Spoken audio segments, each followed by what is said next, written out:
Hi, everyone. Oops.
We should give it a couple of minutes, and then we can get started.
I think we can get started. I don't think any other person is going to join.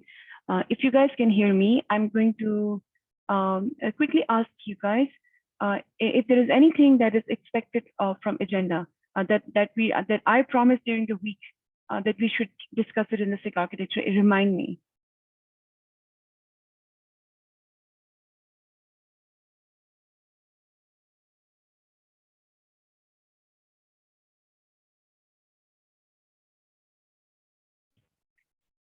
Then maybe I'm missing those folks who wanted to discuss some stuff in the next SIG architecture meeting. I wanted to make sure that I include their comments or the questions that they had and make that a part of agenda.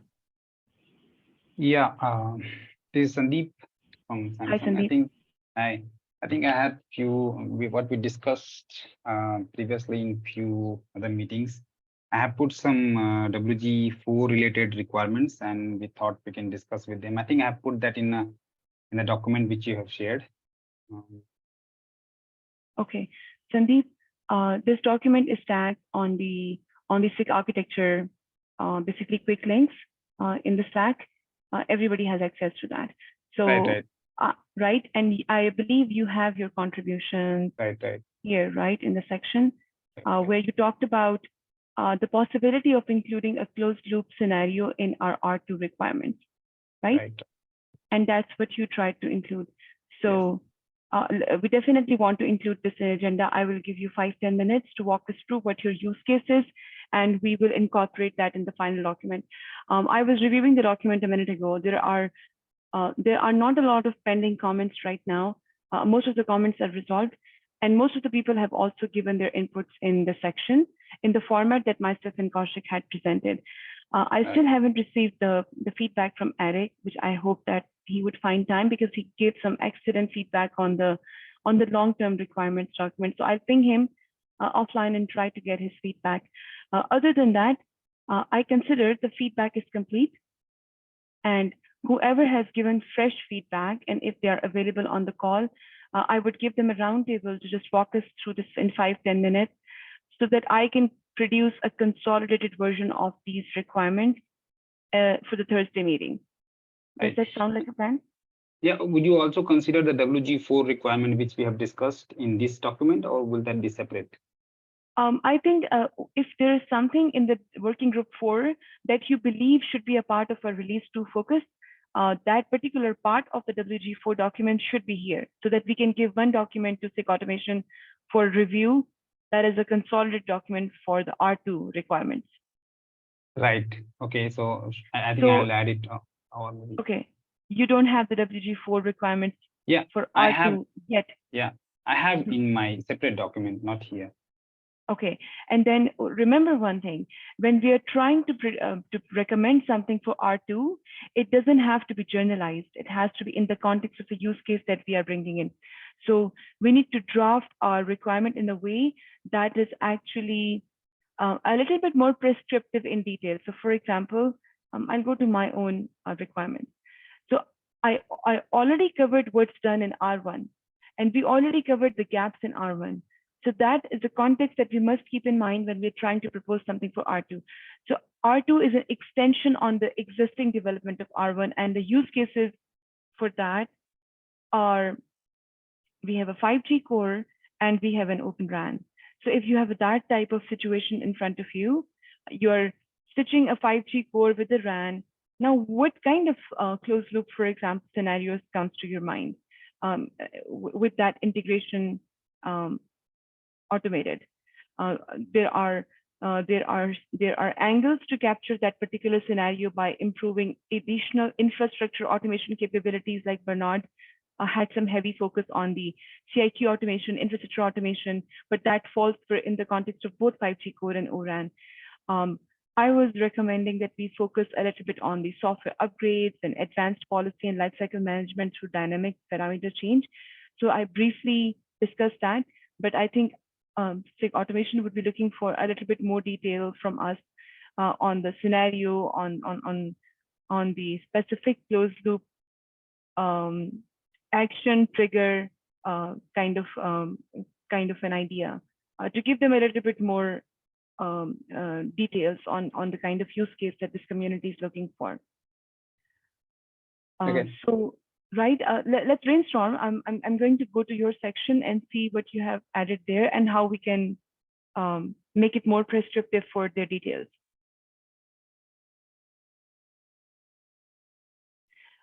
If there are no other questions, I have my hand up. Sorry. Oops, sorry, Dal. I couldn't see anything yeah. at all.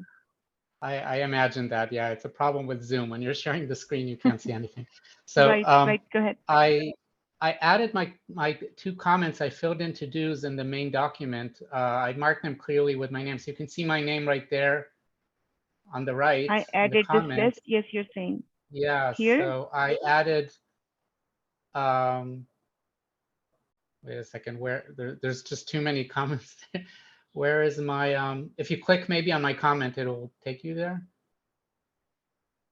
Yes, so I only see one comment. I added this list. So when I click it, yeah, there's something. There's another one too. I can show you another one too. So this one, so there was a to-do here for details. So I detailed them in according to things that I've discussed in the past. So we can go through this if you like. And yeah, let's go through it. Sure. Yes. So yeah, I think this follows with the key themes. And by the way, I added another comment in the key themes, I think way up in the top. But let's do this first. So so yeah, I tried to give the details, right? So I gave an example of 4, as I say, intentionally limited POCs to showcase the intended scope of the North, South, East, West integration, right? Those are one of the key themes. So my point here is that I'm saying we don't have to boil the ocean, right? This is quite an ambitious list for R2. And I think we don't have to have everything 100% clearly defined, right? We can treat R2. My idea is to treat R2 as a kind of showcase. These are integrations the NEFIO intends to do, north, south, east, and west. It doesn't mean they're perfect or that they will be defining the clear north, south, east, west APIs at this point, but just show that we can do that integration and build on that in the future, something that is more definitive, right? So that's why I'm saying intentionally limited. Because otherwise, I think there's no way we'll be able to, as a community, come together and decide how to do all of these. Every single one of these 4 points is a huge topic in itself, right? I completely agree, Tal. Completely agree. So, intentionally limited POC is now highlighted. And these are optional things. They can come in the community from different people working in their own organizations, playing with NEFIO, or they can come from the mainstream in the community with your development, SIG automation. This is completely optional list. And as you said, intentionally limited, which is a keyword. I agree with you. Right, and you know, we proved in R1, we have a lot of people, engineers working. We can divide into 4 groups and probably maybe more. We have quite a bit of technical debt from R1 as well. But we could have separate teams really working on each one of these POCs and organizing it together in coordination with SIG1. And yeah, find a way to make it feasible for our deadline for R2 release. Okay, so absolutely. I think that's absolutely within reach. Another thing I added. This is completely optional, okay? If that's not clear, we could make it like term it as optional as well. So some people are playing with NEFIO within their organizations and doing independent POCs, and they plan to bring that code back to the community as a result of their efforts within their organization. Like if you look at number 1, I'm doing something with a product inside my organization as a separate POC running, but with all those vendors, we have agreed that we'll bring the code back into the community and we showcase the POC at the end to the community here. So those POCs are really independent and they are basically contributing to our overall effort in a very loose way. Like it's not making you the SIG automation cycles have to be focused on the main track in the deliverables. That was my perception. Yeah, I have a POC on this topic as well with Tosca and CISO Amazing. integration. I would love to see that. Yeah. And the rest of the ones, we don't have it, but they're continuing topics of discussion, right? We have quite a few presentations on Helm integration. We had very good discussions on policy framework and what it could mean. And they're very big. It's a huge, huge topic. And I added here that the use case could be service assurance. I know this is something that's important for Bernard to add. We could potentially show a limited, again, very limited version of service assurance based on a policy application. Regarding ORAN, you know, there are proposals. Red Hat and Google and others are joining together to create a Kubernetes API for ORAN. IMS specifically, DMS pretty much already exists. So there might be an ability to show some sort of POC here to do that. So I think we have substantial content for all of these, right, in terms of design. So I think it's feasible to do something, even if it's minimal. Correct. Even if you produce a documentation and describe the O1, O2 interface APIs and how would they look like, even if the APIs are not in a functional final state for community to consume, even that's some work done. Even if the discussion is done and some ideas are captured in some stream, that's the purpose of tracking this. That's all we need to continue working on. I agree 100% with that, right? I tend to be a code first person, so documentation and design is great, but actually having a POC running and showing something is very valuable. Correct. But even before that, we have at least a use case in head, right? Some preliminary brainstorming, like with Tosca and CSR integration, you would have some idea that what are you doing with the POC? Like that minimum prerequisite, even if that's captured somewhere and we couldn't finish the POC, I was trying to say that even that's a contribution for those streams. Correct, yeah. Another thing I added to this document is way up at the top. If you want to scroll up more. Okay, I'm at the top of the document. Yeah, so in forward-looking NEFIO requirements, in that section, we had only one bullet point, so I added the second bullet point. integration points for common orchestration narratives and workflows. This is kind of a higher level way of stating the north, south, east, west API integration, right? So the point of those north, south, east, west API integrations is exactly to allow for integration with common narratives and workflows. So right. You note all that this is basically, the section is pointing to this document here. You know that, right? I just added that summary point. So yeah. It's okay. High level summaries here, it's still fine. Myself and Kaushik, we didn't include anything on the long term in the section, but I would like you, if there is something that you need to capture inside this document, because I don't want to miss the comment. But I think it's pretty standard. Integration point for common orchestration narrative and workflows. It's really standard. So just completing the section here looks good. I think it's captured in detail here in this document. I think so too. Right. So all good.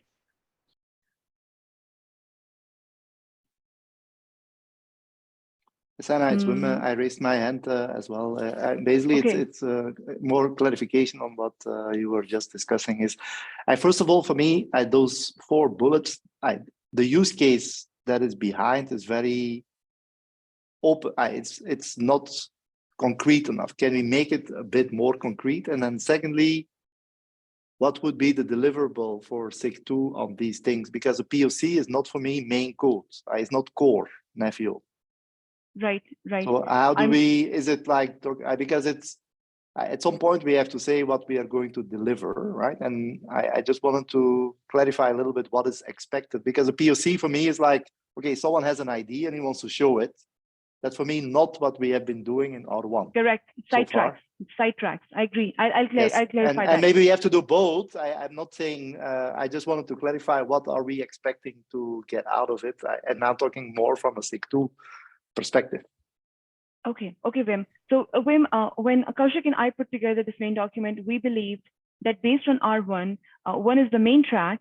The main track is the primary use case around which all the supplemental developments are happening. So for example, in our main track, the prime use case was the deployment of the 5G core. Now, what else we did with the deployment, to which degree we accomplished the configurations, to which degree our automation pieces were perfected on the infrastructure, on the deployment network function. That's basically the ground use case, right? The 5G core deployment and configuration. So considering that is the main track, myself and Kaushik proposed in the beginning to the community that we would like to include one ORAN component and stitch that with the 5G core. Now, if we eventually agree as a community, and if we don't find commercial versions of those interworking and deployment, we could probably use the open source version of that.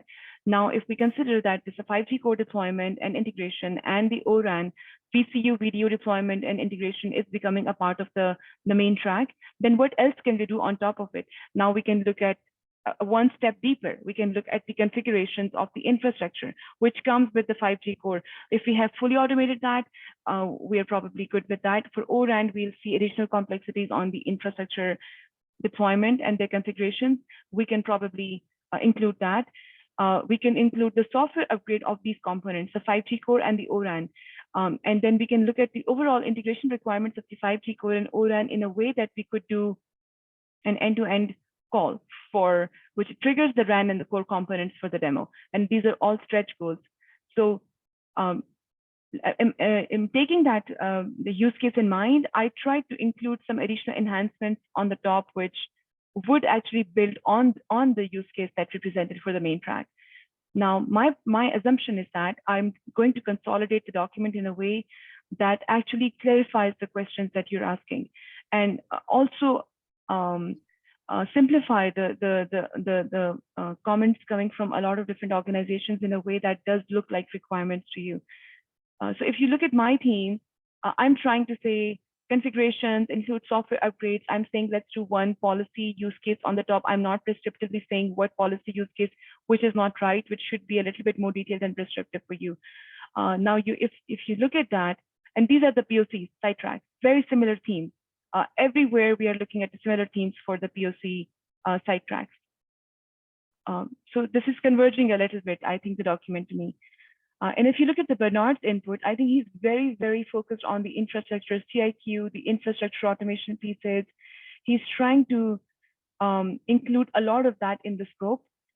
But in the context of our work that is focused on the 5G core and ORAN, so that's my assumption, is that when we have a solid understanding of what he's proposing, we would probably get some additional ideas on how to improve what we have done in R1 and what to deliver in R2 that address these pain points and improve the automation of the infrastructure with those angles, the automation of the CIQ and the configuration of those parameters and the configuration of the networking acceleration components, which are sometimes well captured, sometimes not. And we also wanted to give this whole effort a little bit of more challenging workload, because if you look at a commercial model of the 5G, the amount of CRDs and the infrastructure configurations required for them are definitely higher than an open source version. So we felt as if we find an opportunity to work with a commercial 5G core or a commercial VCU video, we might find more work in this area to basically perfect the nephew efforts that are done in R1. Wim, does that answer your question to some level, how we are trying to structure the document and what we are trying to achieve? Yeah, so my understanding is we have like the core pieces, and then we have what I call some, let's say, proof of concept type of thing. So there is basically those two angles, right? Correct, correct. And so we make yeah, progress so, on the main theme. Your R2 major deliverable will be the progress on the main theme, and the side POCs can come as a part of your, I would say, go ahead. Maybe I can add something here. I think at least what I meant by POC is from a SIG-1 perspective. I think, Wim, from our perspective, we should treat it as core, right? But maybe we should call it initial stab, right? I'm using the term POC, and it might not be great here, because the idea is, yeah, we're proving a concept, but we definitely treat it as part of our work. The important part, I think, for me, is that it's non-definitive. That is, we know that maybe in future releases we might make major changes to what we're doing here, but we want to give it an initial stab and not wait for everything to be completely clear. But we do have to clarify what the deliverable is. Of course, we'll have to design each one of these separately. Yeah, that's what I'm trying to clarify. Right. What are we aiming for here? Because it's at the moment, if you read it, it's very open-ended at the moment. So it's that's still why open-ended, Wim. I agree. I agree. We tried to converge it, and I'm trying to converge it. And I'm trying to converge it in the context of what's done in R1, what are the gaps of R1, and what is it that we are really proposing on R2. So if I ask you, I'm trying to go back to my own requirements to see what else should I be including in that, and trying to refine that. If I describe that, I want the day 1, day 0 configurations of the 5G core and ORAN NF for VCU video deployment on the infrastructure configurations and deployment of the network functions and configurations for day 0 and day 1. If I say that I want you guys did for 5G core, but if you're doing it for ORAN and the 5G core together, is that a prescriptive enough requirement for you? Yeah, I mean, we will probably see. The first thing that we have to figure out is which ORAN or whatever flavor we can use, right? So then there will be certain potentially constraints out of that. So that's first Correct. step. Probably we need to select if we want to go to the round, which what software are we going to use, and then we will have to probably come up with a set of use cases. First thing is, of course, deploying, right? But just to give you a sense, if you look to radio, right, and if you look to radio and core, there is something like you need tracking areas, you need a bunch of parameters to basically make the core and the radio work together. Right. These are things that are there are interface integrations that happen between the 5G core and the RAN components. Those interface integrations might be something that the RAN vendors in the community can actually guide us through. Yes, and plus, if you look, I mean, some of the feedback that I've been giving, even in R1, we kind of avoided this. We didn't do any of this, even not for the core. Right. So would that be a potential opportunity in R2 to include? Definitely, yeah. So, but that's what I'm trying to clarify. I mean, if you look to where we are in R1, and if you want to do the run, then there is a bunch of stuff there that is that's way more things that we have to figure out. That also then goes to the question, okay, how do we model these APIs and these artifacts? So there is a bunch of, let's say, discussion needed on how we are going to deal with that, because most likely different vendors have different implementations. I would be against trying to come up with a 3GPP CRD of some sort. So there is all that type of discussion. So that by itself is a big topic. I agree. Just to clarify how we, Wim, from an FO, are going to handle that. Right. And Wim, I would suggest that it's not a waterfall model. Like once we finish this document and we have done our best in our limited view at that stage to consolidate these things that we see could be very beneficial for the growth of Nephew. It's not waterfall that we are just hands off after we give the document to you. We could have incremental discussions on how you see the implementation that you could capture in R2. And this community can actually help you along the way as well on ideas or what else can be done in solving some of the problems that you might foresee. Say, for example, we don't find any ORAN vendor network function or a good candidate in the open source at all. This is not written in stone. We could probably drop the ORAN part completely, but this was kind of of significant interest by a lot of organizations working on ORAN in their internal automations at the moment. I'm currently working in TELUS on the video VCU deployments. I know what struggles we are facing with the commercial deployments at the moment. So this seemed interesting.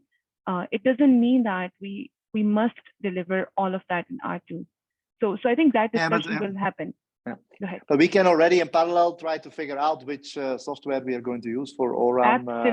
Absolutely. So that's something we can do independent of this, and depending on where we get from there, we can already give you feedback whether this is realistic or not for R2. So this is for me something we can take on right now. So we have a meeting tomorrow, so I'll bring it up as an agenda item to see whether we have people that can help us, right? And then we can take it step by step. So, but that's something we can already get going with. Yeah, Wim, see, we already identified that risk, exactly what you're saying, that discussion should start in parallel now. And you took the action item on that. Any help that you need from our side, from me, from other service providers to find a commercial vendor and their support to a volunteer, we can help with that. If we decide to use some open source version, there are some ideas for open source as well. If you need some help, we can also support people in this community. All right. Yeah, thanks. Right. Awesome. I can't see any more raised hands, but I was. Sana, Subhash here. I raised the hand. Yeah, go ahead. Yes, Sana, I added a last section here around the policy, expanding the policy framework idea. So if you go at the bottom of the next to it, Subhash Kumar. Yeah. So to extend the idea of the policy framework, so I have added it and called this track as a secure and the security and hardening. So with this, actually, I added two objectives to first establish the framework around the policy. So we need to understand like what exactly the policy means and from where it can come and what are the nature of the policy.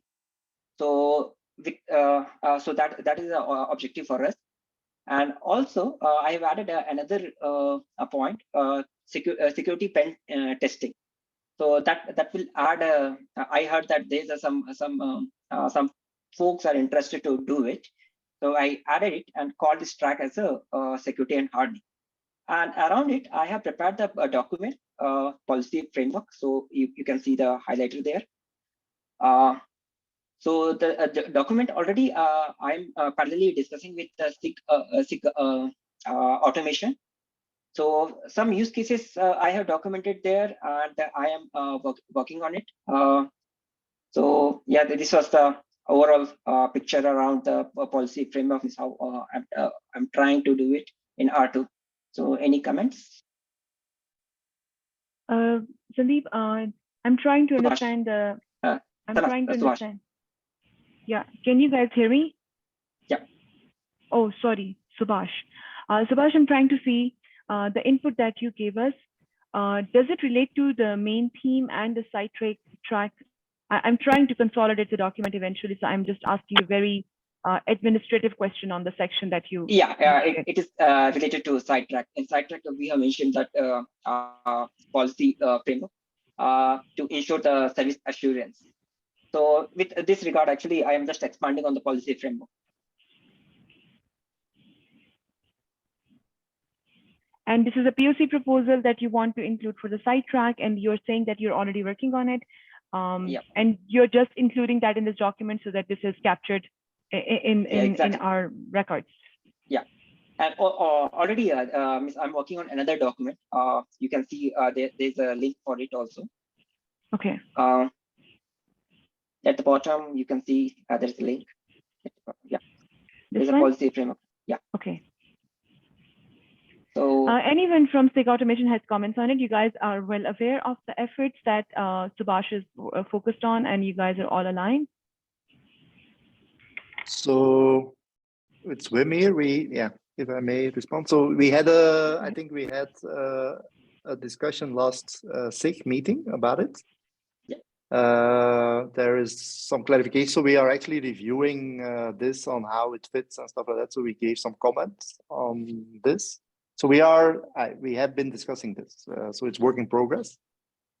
Yeah. So basically, yeah. So yeah, we are analyzing and figuring out what to do exactly. Any of the POC, if it is successful and if it is fully aligned with all the communities on the direction of the nephew in the longer run, could become a part of your main code. I don't know how we are managing that. So basically, when we have a commercial product, you know that better than me, Wim. When you have a commercial product and the product teams are working on the direction of the product and it has some development which is going to the customers, but every customer is doing on certain POCs and they're asking for certain features. And if those features or those POCs make a lot of sense in the product direction and how the evolution of the product has to happen, they become a part of the main code. So is there something like that that you're managing for Nephew, for a lot of experiments and evangelism that is happening in the side tracks to become a part of main track? And is there a process that exists around it?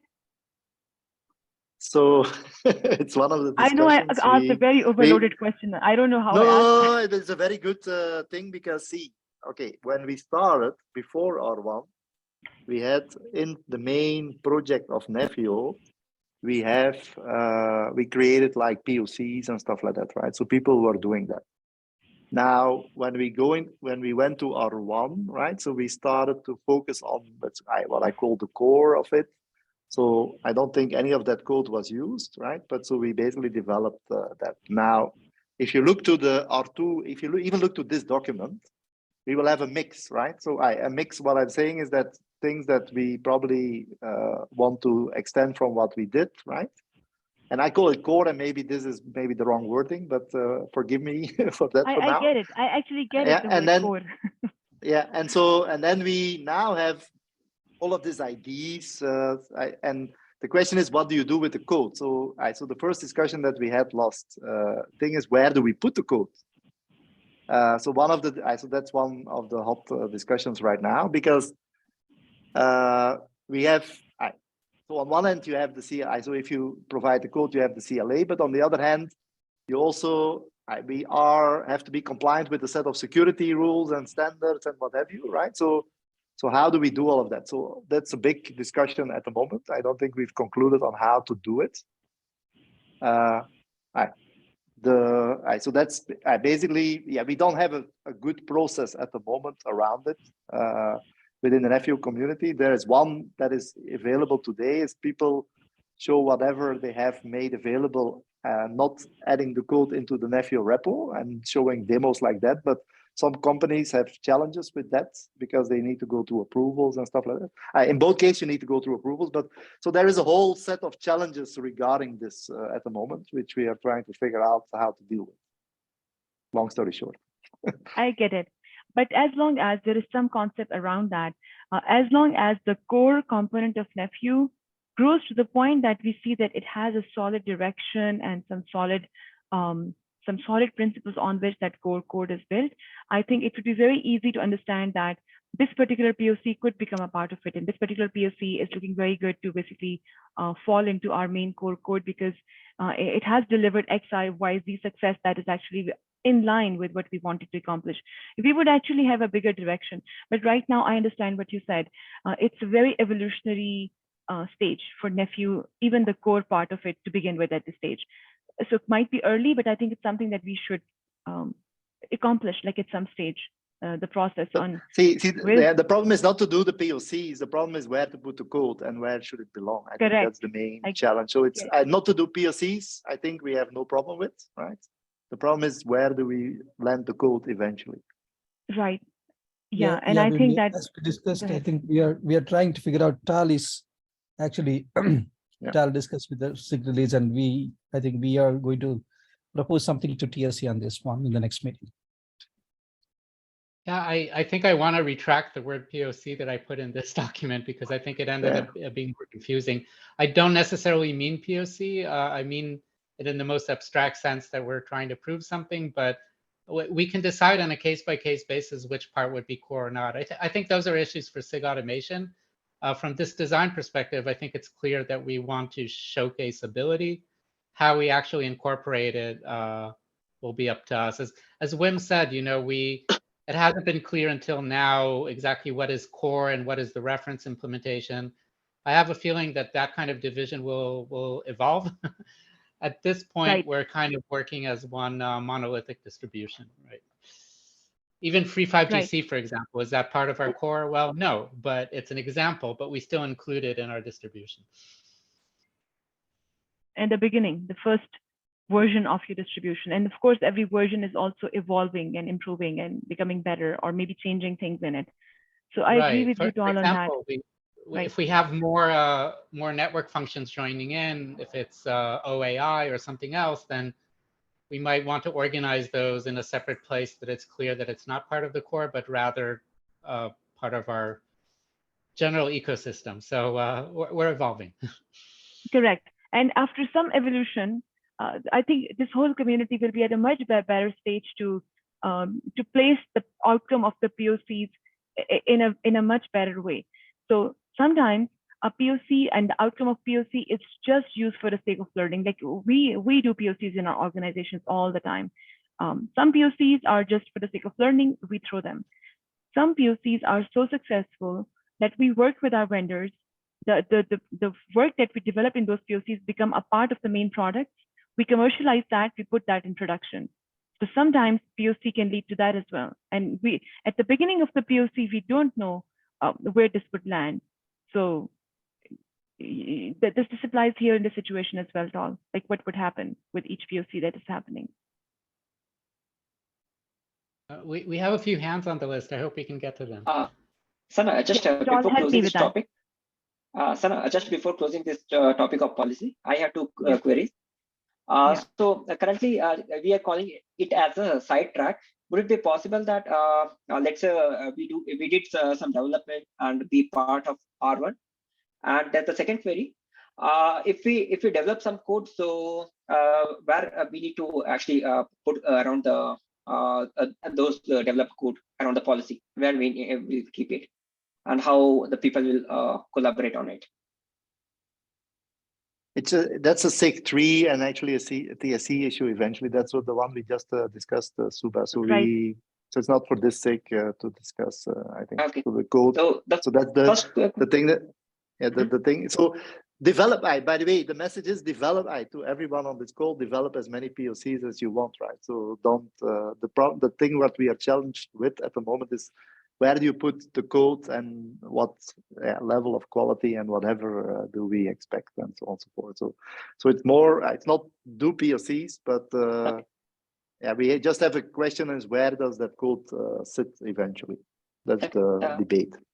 Yeah, so my query for this policy framework around it, currently we are calling it as a sidetrack. So let's say we are able to achieve something from the policy framework, we are able to establish or define the policy for the Nephew. So could we make it a part of main track and deliver as a Nephew package with the core part of the Nephew? I don't see why not eventually, right? Until now, we've been making decisions based on community consensus and discussing things on a case-by-case basis. I think we can start as a POC, and exactly as Sana was saying, it starts as a proof of concept, and once the community feels it's ready to be included, then we would include it. Yeah. But yeah, challenge what I'm facing around the policy framework, we don't have any specific small subgroup, or let's say small group form where we can discuss the policy idea, and we can collaborate so that we can get a common agreement. So that is not yet defined also. So that is also I'm seeing as one more challenge. Right. So we have a Slack channel right now, but I think I don't know what quite we're going to do in SIG automation. We'll decide together. But what we did in R1 was once we had a clear idea of what we're working on, we divided into work groups, and we created these ad hoc work groups. So potentially, we could have if we decide to go in this direction, we can have an ad hoc work group for Tosca, for policy framework, for Helm, and then with its own meeting time and its own participants, and each group will work on that specific topic, right? And we'll coordinate together, I think. Thank you, Tom. So I would also mention, in addition, obviously, there are many ideas that are coming to the fore. At some point of time, I think probably that's where SIG1 also comes into the picture, to decide what exactly gets into a particular release.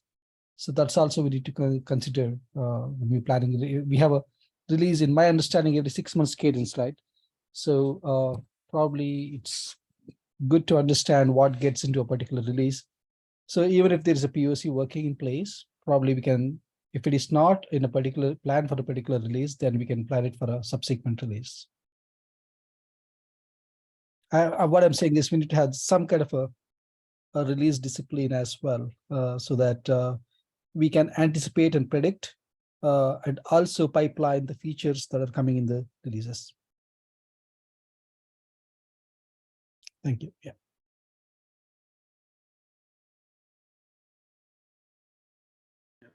I think I'm next with the raising hand. Is that a good time? Yes, please go ahead. Yeah, so I have added some comments regarding the workload delegation approach, and I'm not sure if this is covered through the requirements of this document. So I'm not sure if I need to add something more.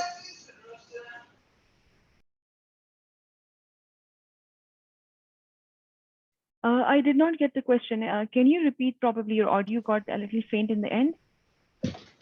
Yeah, so if you remember a couple of weeks back, I had a presentation here regarding the workload delegation approach, something that we call shift right. And that is something that I think other people also want to see in R2. And it needs to be captured in the requirements of this document, I believe. So I'm not sure if this is captured in some chapter here.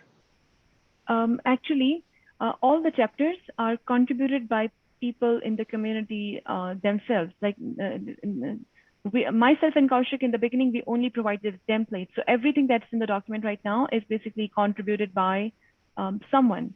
And someone has the name under that. So did you want to include some requirements in the document? Do you have access to document? You can go ahead and do that. Yes, I have access to the document. I'm not sure if it is already covered under some requirement. We have put some comments on the side for this. I think Tal, you also said that that could be addressed under the operator SDK chapter right now. So I'm not sure if I need to add something more, or this is already covered. This is my question. Yeah, maybe I can add to that. I think what we mean by, I hope Demetrius, let me know if I understand correctly, right? That we're talking about, for example, very early on in FEO, we discussed all these issues that we need to do in the workload cluster. For example, something like network as a service, a way to remove the burden of requiring admin information to create network attachment definitions, to have some sort of provider system that would do that. Things like netconf work at the workload cluster. So there's a bunch of workload cluster specific effort that is needed for network functions that until now we have not addressed. So I really don't know. Such as IBAM, yeah. for instance, that maybe we want to do directly in the workload clusters, right? Exactly. Yeah. So with R1, we showcased how you could do IPAM, IP address allocation, with a shift left approach. And we would like to show how you can also do it with a shift right approach. Actually, I shouldn't use the term shift right. It's just the workload cluster approach. So I don't know. I think in order for us to really address it, I think we would need an actual use case. It might come up, I think, as part of the operator SDK, but it really depends on what kind of use cases we define here that would involve that, right? So if I may jump in, sorry if I please, may but this is already part of the scenario which I've been describing regarding how would we capture the requirements of the network functions to address the capabilities which the infrastructure providers would expose. That means, for instance, if we're talking about how do we establish GPGP sort of configurations, kernel settings, etc. There needs to be a procedure where, on the one side, the infrastructure providers explain what kind of capabilities they will be able to expose, and on the other side, having the network functions vendors describe their infrastructure requirements, and based on that, sort of trigger the corresponding configuration steps before actually doing the onboarding of their applications. Bernard, it's a very valid point. With your and I know this is a huge problem that exists that you're trying to basically describe. And a similar problem is actually captured in other NGMN efforts as well at the moment. I'm seeing it's everywhere. The infrastructure vendors are creating these capabilities and creating these APIs, and sometimes they are well documented, sometimes they are behind in that documentation. And at the same time, there are a large number of network functions consuming those capabilities and APIs, and they require additional CRDs to be applied to the infrastructure for certain network functions and their requirements, with a heavy lack of documentation around that. So when the two parts merge, there is a lot of discovery and back and forth communication and discussions that happens as a discovery. Like, it's not something standardized, it's not something written, it's not something documented ahead of time. It's a discovery that happens at that stage, and then a convergence happens, and then we realize, like, how do we take a course of action on automation to make the two pieces merge together? And then the story repeats for every network function over and over and again. So what we're trying to propose is that with Nephew as a community, are we trying to prescribe those infrastructure vendors and network function vendors to deliver this in a better way? Are we trying to standardize? Like, what is it that is our artifact or the outcome of our effort in this? Yeah. Susanna, if I may maybe clarify, right? So, because see, to a certain extent, what you and Bernard are asking for, we have kind of done, but we have done it in a specific way, right? So meaning we have done that at the management cluster. What Dimitrios is talking about is doing some of these things at the workload cluster itself, right?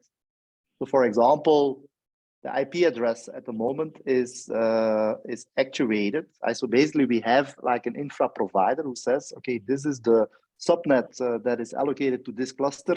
Please give me one. So we've done that, right? We've also said a sort of infrastructure dependency. Did we do all of them? No, right? But did we do some of them? Yes. What Dimitrios is basically talking about is a specific way on how we implemented them, right? Now, to give you an idea or a flavor, for example, the IP address, right? That would be a very easy thing to do, even with the architecture we have right now, without doing any major surgery. So it's like, it's just one knob, which we can easily do, right? Other things probably need more thoughts and thinking. But for example, the IP address would be fairly easy to do without any changes without major surgery. Let me put it that way. So that's a little bit, it's not that we are, the separation between infra and network function, we already covered to a certain extent. So I'm not saying fully, but to a certain extent. For example, BGP, we didn't do. We had IDs behind, but we didn't do it eventually. But so what Dimitrios is mainly talking about is how we do it, not if you do it, it's more how. And this is exactly what I've been trying to describe here in this scenario. That means there are certain capabilities which the infrastructure will be exposing, and there are certain requirements which the network functions will require. And in the first step, I just want to have a well-defined way of how an infrastructure provider tells, this is what you can do with my infrastructure. This, you can configure SIOV, you can set up huge pages, you can do or whatever. And these are, let's say, the operators and the CRDs, which you have to facilitate for that. And in the same sense, could be that the network providers will say, I have certain requirements regarding how I would like to set up the infrastructure. And I'd like to have sort of a description of the process of how this matchmaking takes place. And you can take the IP address assignment as an example, but I think it would be a good idea to sort of come up with a general approach of how these sort of this alignment process would potentially happen. Could be that we cannot cover all the cases, but in general, it should be visible what the infrastructure can provide out of the box, and it should be clear what kind of requirements a network function sort of vendor has, and based on that, then this alignment process can happen. Currently, it's always guessworking. Sort of is the infrastructure capable of supporting all the various requirements of the different vendors, and therefore it's a very unstructured process. And Bernard, to your point, there is also a discussion back and forth. Like sometimes a network function vendors requires X, and the commercial product version of the infrastructure doesn't support that by that date or that time. And then the service provider comes in the middle. Like we are forcing the two to basically merge at some point. Either we are improving the feature in the network function or we are extending the feature in the infrastructure. And to your point, this is not standardized in the industry in general. So basically my question is only to Bernard right now, and I want to see his perspective so I can understand what he's trying to address in this at the moment. What would be the successful outcome of Nephew to be able to address the gap? Yeah, I've tried to describe that also in the document, but basically the idea from my perspective would be, we have an infrastructure provider, and he would not only say, look here, this is the Kubernetes API, you can try to now onboard your network functions, but in addition to the Kubernetes API, it would potentially also sort of provide some operators and packages which can be used in the context of a Nephew process to facilitate the onboarding of the network function. And in the same way, it might be necessary for the network function provider to describe sort of how they would want to make use of those sort of capabilities of the infrastructure to customize the infrastructure in such a way that a successful onboarding and efficient use of the resources can be sort of made possible. And this means that I would expect, first of all, sort of a recommendation of how sort of the infrastructure would expose their sort of capabilities. And on the other side, I would like to have the network functions sort of describe how they would describe the infrastructure requirements, and then have a sort of a well-defined integration process of how, based on a CIQ, we can bring those two things together to set up a CI/CD process. So sometimes this effort is slightly minimized when your infrastructure provider has certification program for the network function vendors, and they do some of that integration work and the consolidation of requirements and documentation ahead of time before that hits your lab or your premise in the environment. So we work with Red Hat. We know that they run a certification program with all the network functions. So when our network function vendors reach out to us and they already provide us an information that our certification validation on the OpenShift Red Hat version, this and this is done, and here's the copy. Even then, when we try to deploy that network function with our settings, with our requirements, with our version of the OpenShift that is running in our architecture, of course, it's not going to be exactly similar to what they tested in their lab. There is some friction still. I see a lot of CRDs coming from the network function vendors themselves. They say, use these CRDs for the network function configuration so that they can So you can probably have a little faster deployment cycles for this. Yeah, to just step in here on that topic, I just wanted to say I have nothing against network function vendors providing CRDs in whatever kind, but for instance, there's a demarcation line. As soon as you need root access, then sort of there's some kind of discussion going on who's allowed to do that and not disrupt the overall yes, setup. absolutely. Yeah. That they're so not given Yeah. access. That's right. Yeah. But Sarah, maybe for this one, because we did something, a little bit, Correct. let's call it like that, right? Right. Would it be worth describing this and that you get feedback upon that? Because we have done something here.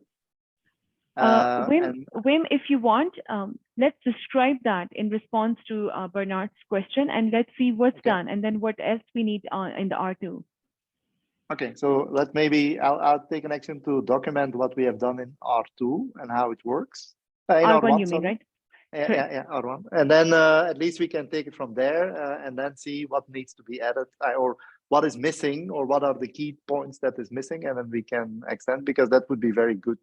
First of all, to show in more detail what was done, and then secondly, what is missing or how it works and how it can be enhanced. Wim, please, if you're doing that, please so kind to address the questions which I've been putting on the top of the scenario. Yeah, I will not address all of them. I will show what we have done, right? And how some of these, so to a certain extent, how some of these can be extended, right? And then, but probably not everything, because that's probably too much, but at least starting point or starting the discussion. Right, and then we can dedicate some time for this. The first slot in the Thursday meeting, we can dedicate to this topic, and then we can dive into the discussion, which we couldn't do today. Yeah, just sorry if I'm just one last comment, because Stephen was just mentioning that we don't have the hardware to do most interesting use cases. I would be happy even if we only do kernel module customization or simple things which we can do on any kind of a huge page setup or whatever. This would be sufficient to prove the point of how we are organizing those things. For me, it's always about transferring the concepts. I'm not interested in free 5GC. I'm interested in basic concepts which we can apply for all kinds of use cases and all kinds of infrastructures. Yeah. What infrastructure are we using for the R1 development, and what are we planning to do for R2? Is it going to be Google Cloud? Yeah, but we are using kind clusters right now as a baseline to test. But for me, whether we use kind cluster or not, I think it's about like Bernard is saying, it's about the concept, right? So I could expose that this kind cluster has 2 NUMA nodes, right? Whether it does it or not, I don't care, right? And we schedule it based on a certain criteria. So we could do things like that and emulate things. For example, at the moment, so we have exposed, and that then goes to the topic of observability probably, but we have basically exposed, here is a workload, here's a cluster. So we have that CRD, and we gave it at the moment network capability. So we basically say this cluster can do MAC VLAN, IP VLAN, SRIOV, right? That's where we left it. So I'm not saying it's extensive, but we did something. And then that information is used if you schedule, we didn't do the full scheduling. If you put a network function on that, which is saying, hey, I want, let's say SRIV, but if the cluster doesn't support it, it will fail. It will never deploy. That we did. Good. For example. But I'm telling you, it's very basic. It's to the bare bone, but so there is a lot more to be done in that case. But I think first, in my view, it's about the concept and what are the principles behind and how it works together. I think that's what I think we should expose, and then we see, okay, what are the pieces that we probably would be most bang for the buck to extend to get more, let's say, a better alignment and more capabilities exposed. Sorry, because I'm a bit lost. Should we add something to the document regarding the workload allocation approach? Something that is going to describe that and the use case of that, because sometimes we want to do things more close to the cluster, to the workload cluster. For instance, when you want to have dynamic networking and you want to configure your fabric ports through your API, through an operator inside Kubernetes, those things, it is probably more easier to do when you have this delegation to workload clusters. So I'm curious, what is the next step? Should we add something to the document? Is gonna be described in another way?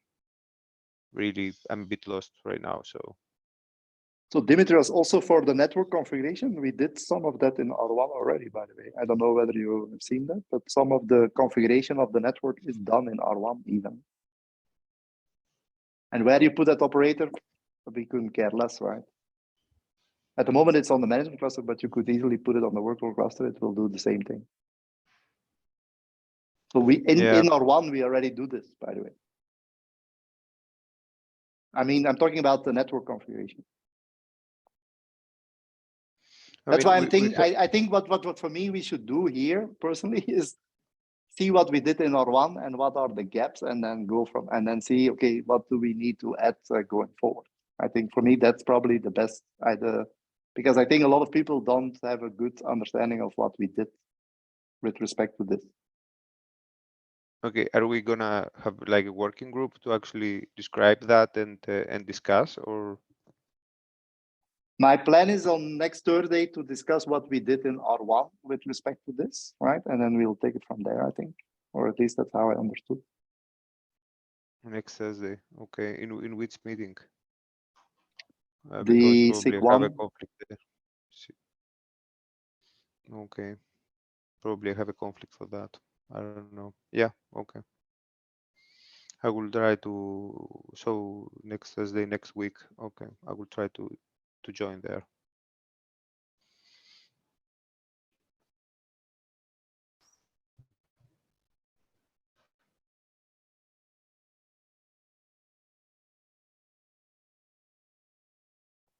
And then we have one more hand. I think Joseph is also waiting.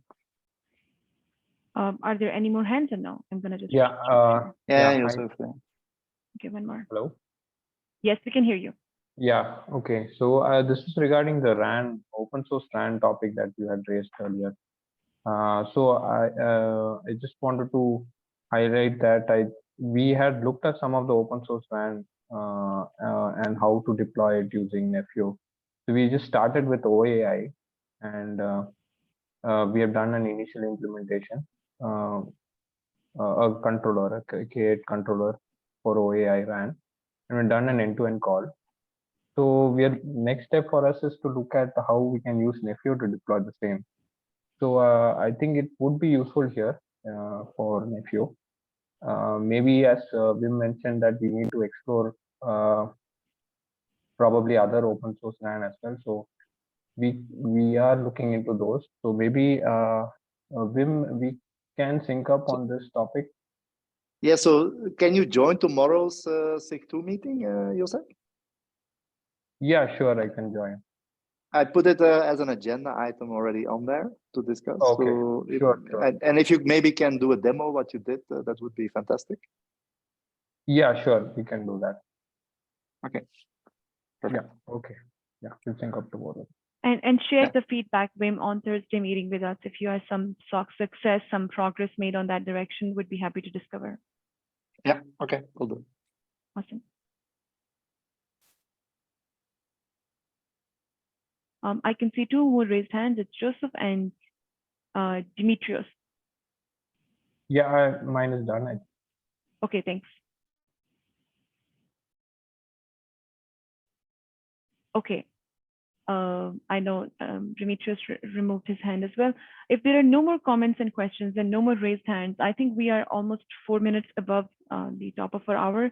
We will meet again on Thursday, 9 a.m. Pacific, to continue the discussion. What's left, we'll wrap it up. And I'm going to work in parallel to consolidate the document where I see repetitions on the ideas. I'm going to start converging them and start to clean up the document a little bit more for the final publication. Any other comments, final thoughts, questions?